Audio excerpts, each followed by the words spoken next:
자, 마태복음 16장 18, 19절 같이 읽겠습니다. 또 내가 내게 이르노니 너는 베드로라. 내가 이 반석 위에 내 교회를 세우리니 음부의 권세가 이기지 못하리라. 내가 천국 열쇠를 내게 주리니 내가 땅에서 무엇이든지 매면 하늘에서도 매일 것이요 내가 땅에서 무엇이든지 풀면 하늘에서도 풀리리라 하시고. 아멘. 오늘 요리문답 25강 이제 83문 얼마 안 남았습니다. 그죠? 오늘 25번째 시간입니다. 오늘은 천국의 열쇠에 관해서 우리가 배워보도록 하겠습니다. 이제 83문부터는 교회의 권위를 설명하는 것입니다. 권위, 여러분 어때요? 권위라는 말이 그렇게 반갑지는 않은 것 같아요. 권위적이다 라고 하면 부담스럽잖아요. 그죠? 특히 젊은 사람들이 이 권위적인 것을 좋아하지 않는데 억압을 연상시키고 또 자유의 침해로 이해되기 때문입니다. 그래서 현대사회에서 우리가 어린 사람들, 밑에 사람들 향해서 우리가 권위, 교회의 권위 이런 것들을 얘기하면 뭐라고 하냐면 너무 꼰대 같아요. 이렇게 이제 받아들이고 시대에 뒤떨어졌습니다 라고 할 수가 있습니다. 그 이유가 그동안 권위가 잘못 사용되어졌다라는 것이죠. 권위가 제대로 행사되지 못했어요. 예를 들어서 정치적으로 정치인들에게 어떤 권위가 주어졌을 때 국민들에게 그것들이 겸손하게 사용되지 못할 때가 많았죠. 교회에도 권위가 주어졌을 때 이것들이 잘못 사용되어질 때가 있었다는 것입니다. 그래서 권위에 대한 잘못된 이해와 교훈이 우리 머릿속에 자리를 잡아서 권위적이다 이러면은 그 너무 옛날 이야기다 라고 생각이 든다면 교회에 오늘은 참 권위가 무엇인지 그리고 그 권위가 어떤 유혹을 주는지를 우리가 배우는 시간을 갖도록 하겠습니다. 자, 오늘 83문 여러분 오늘 유인물 나와 있죠. 83문. 자, 제가 질문을 하겠습니다. 여러분이 답을 읽어주세요. 천국의 열쇠는 무엇입니까?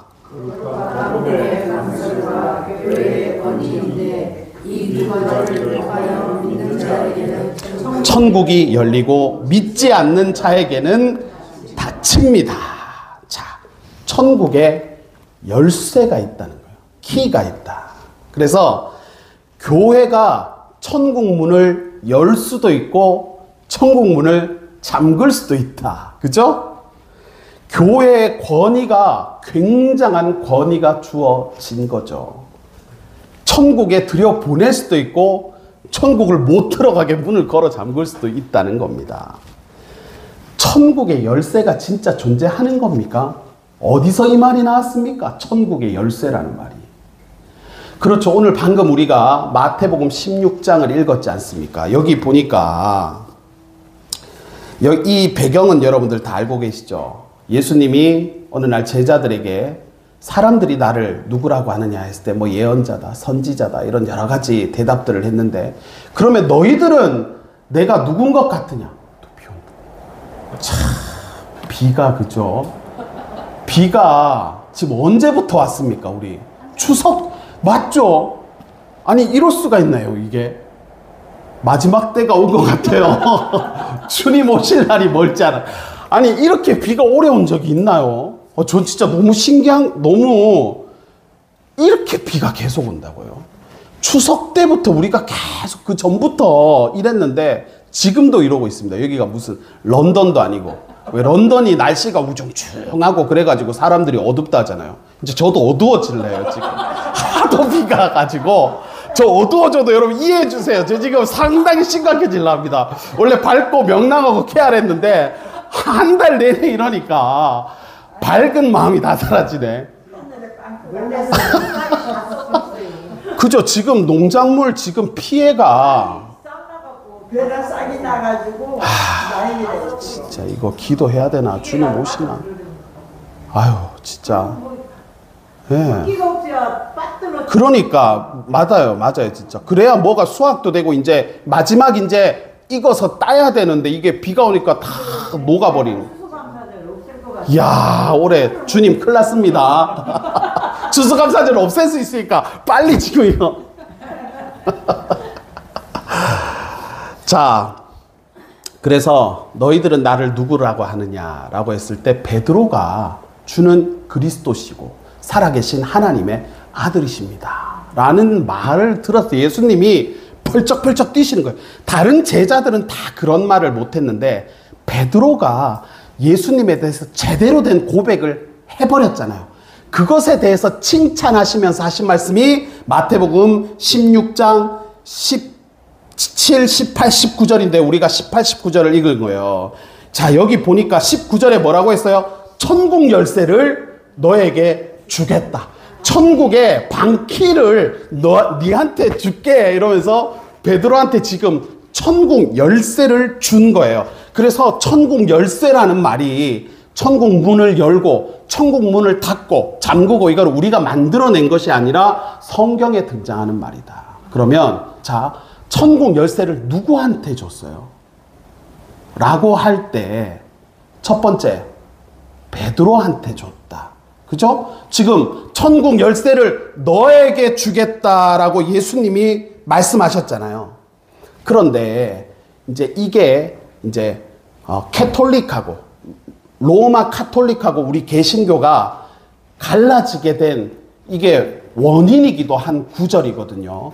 자, 이거를 조금만 확장하면은 천국 열쇠를요 베드로에게 주었다라기보다는 뭐냐 하면 주는 그리스도시고 살아계신 하나님의 아들이라고 고백하는 자들에게 예수님께서 천국 열쇠를 주셨다라고 볼 수가 있는 거죠. 이것이 훗날 뭐가 돼요? 교회. 교회는 예수 그리스도를 구주로 고백하는 사람들이 모인 공동체가 교회잖아요.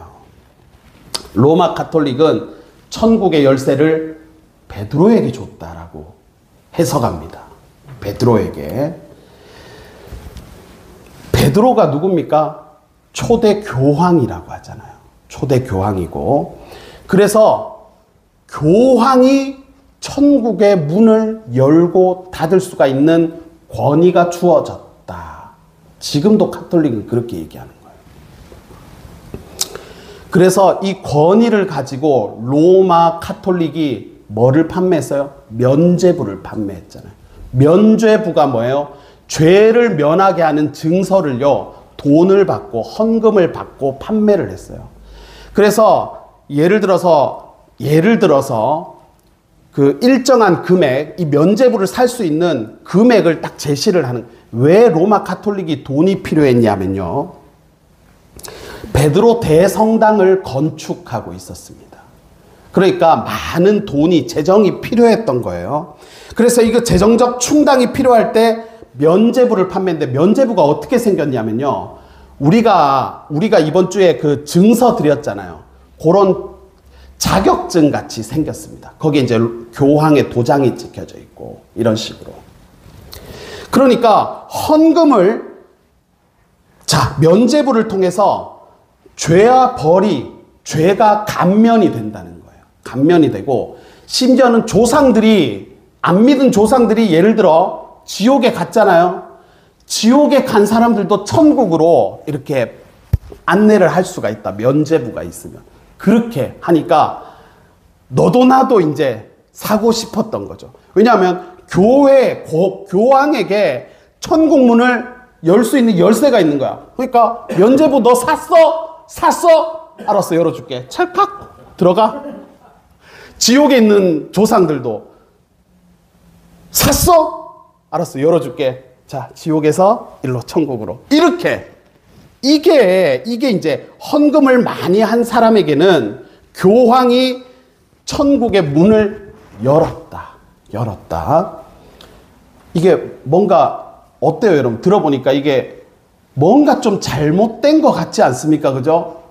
이게 타락의 원인이 된 거예요.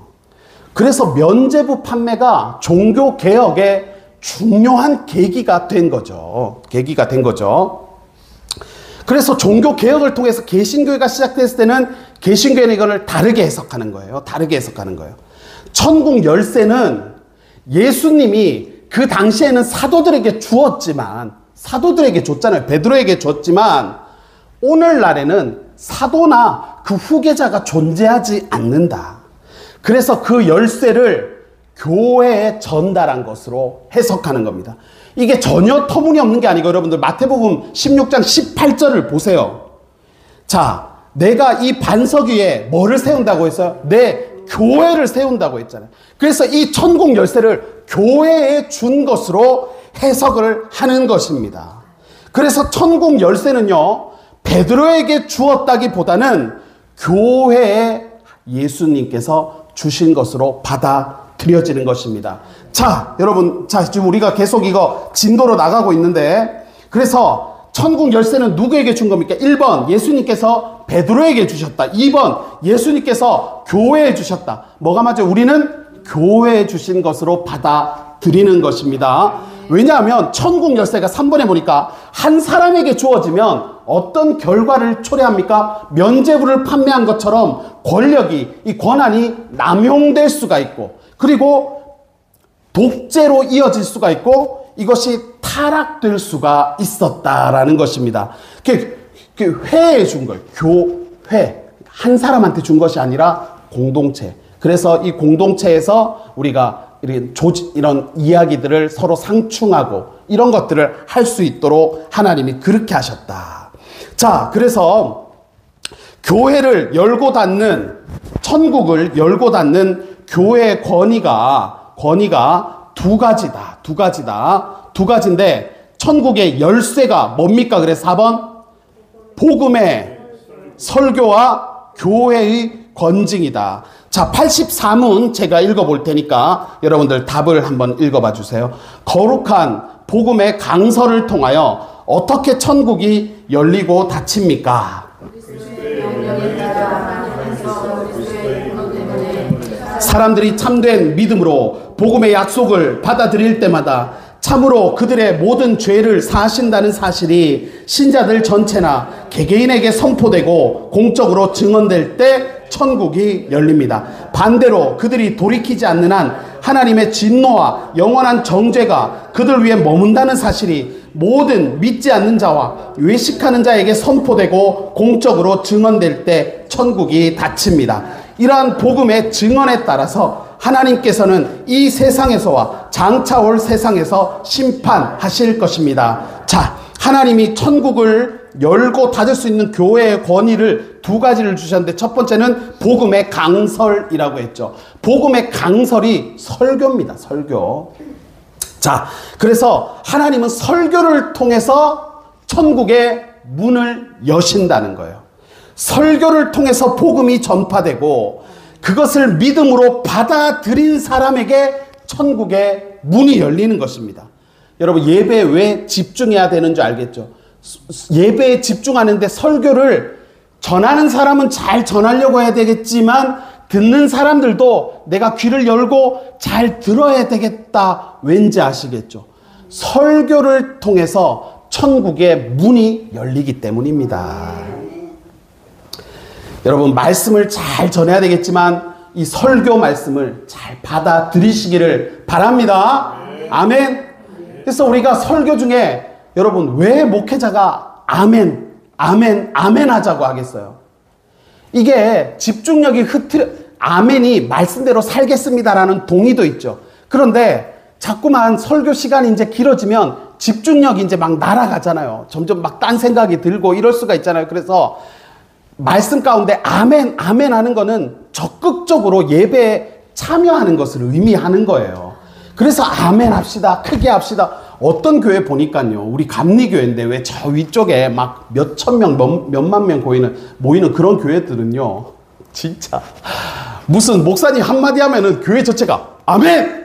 아멘! 막 이러는 교회들이 있더라고요. 그래서 우리가 그렇게까지는 아니어도, 아니 거기는 무슨 뭐 그 군대 같아요. 군대.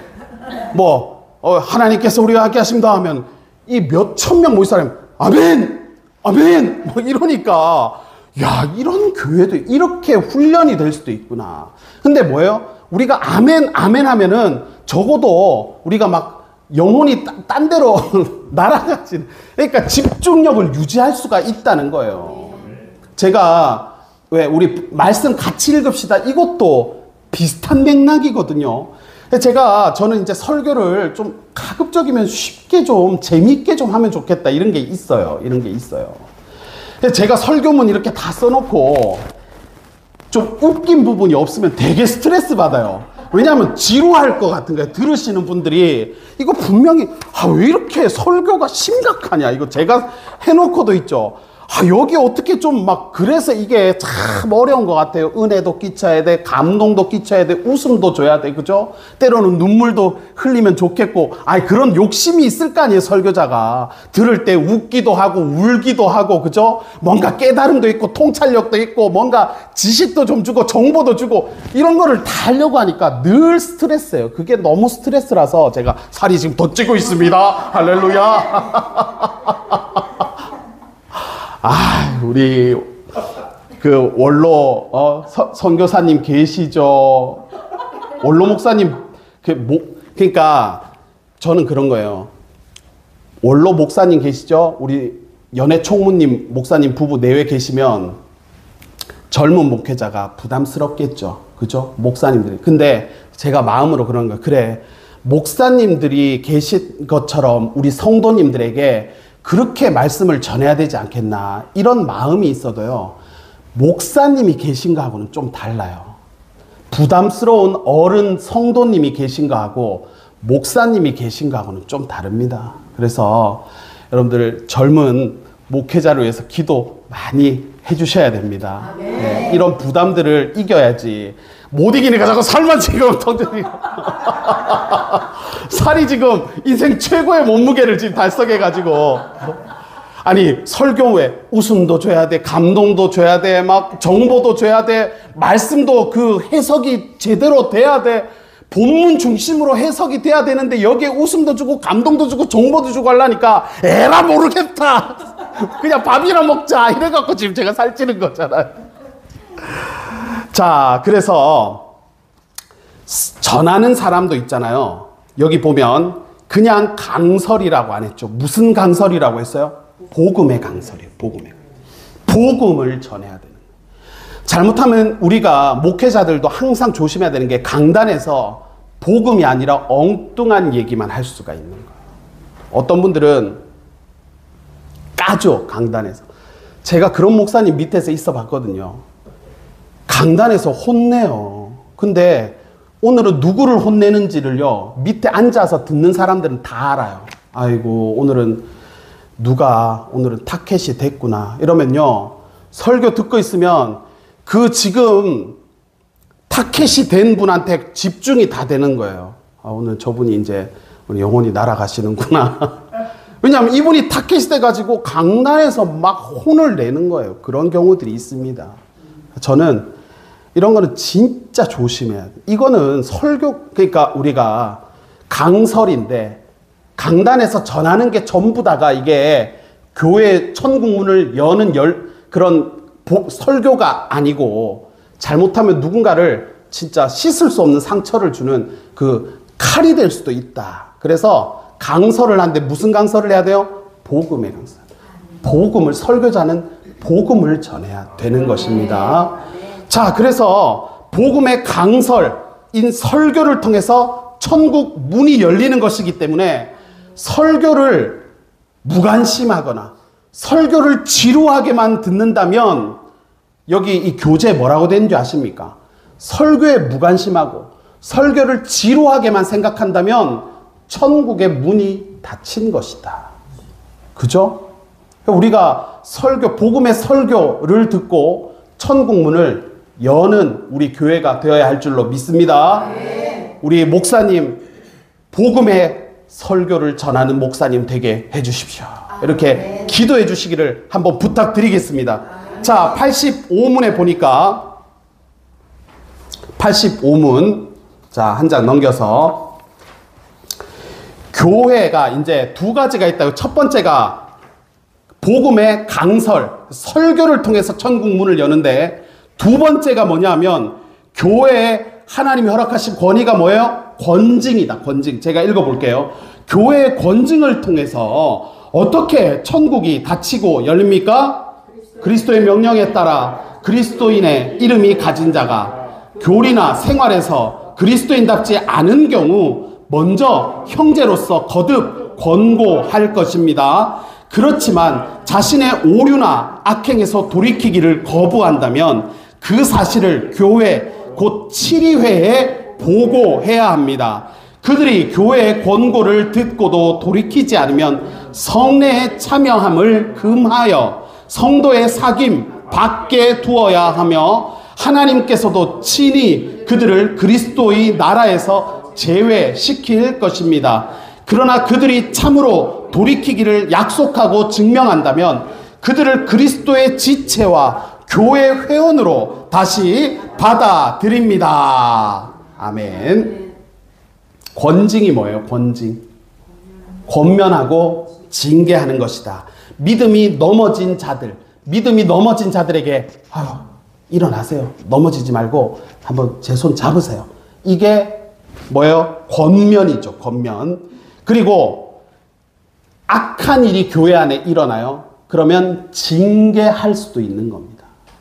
교회 징계의 권한이 하나님으로부터 주어졌다는 거예요. 주어졌다는 것입니다.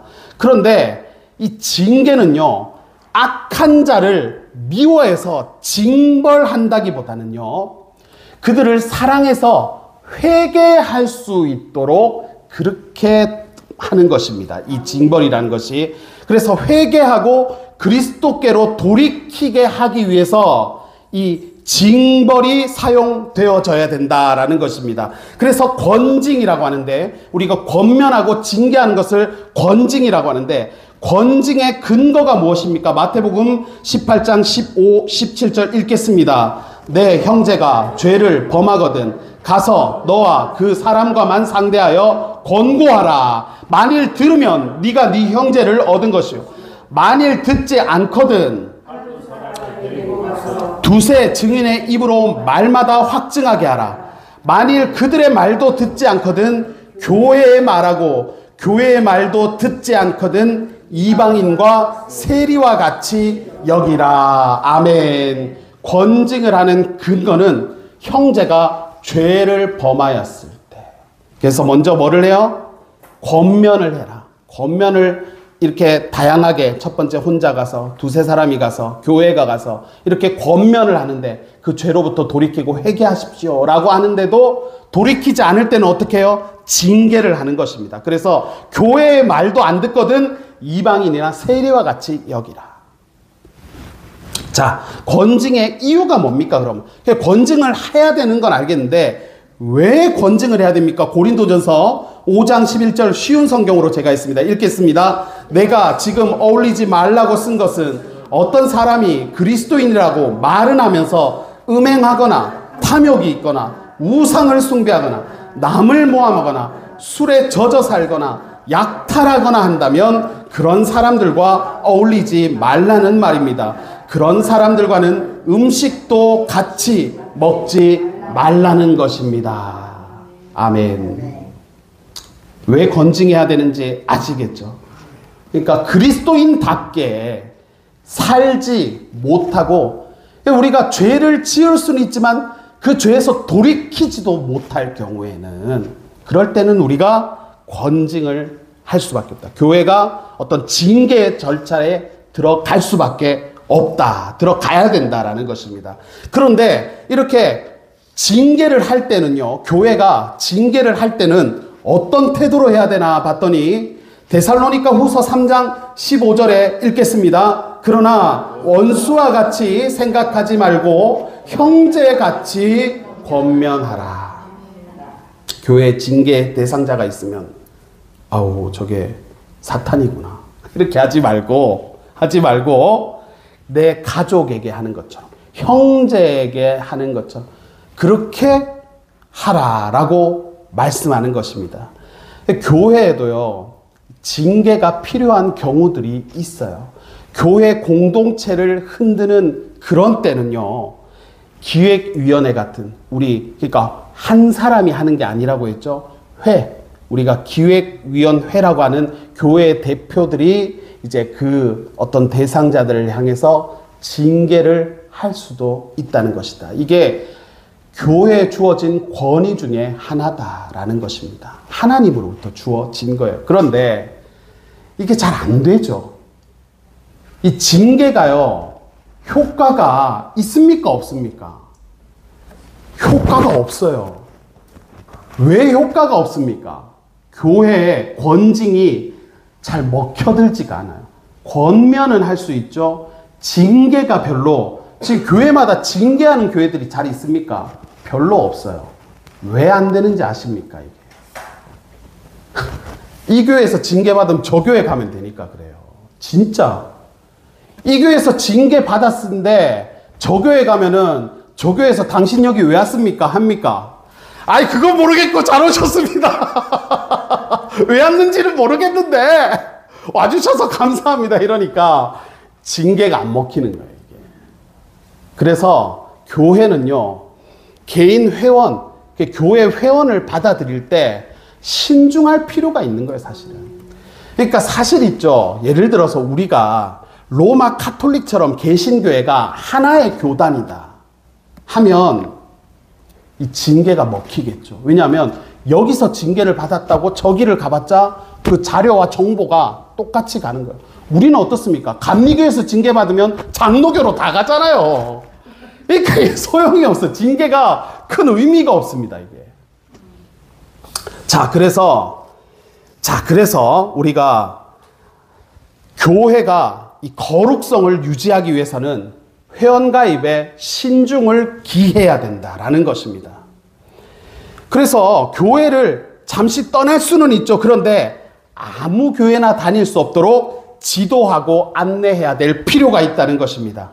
자, 그런데 우리가 세상의 어떤 징계, 세상의 재판과 다른 게 뭐라고 했습니까? 재판은요, 목적이 처벌이거든요. 그런데 교회는 목적이 뭐예요?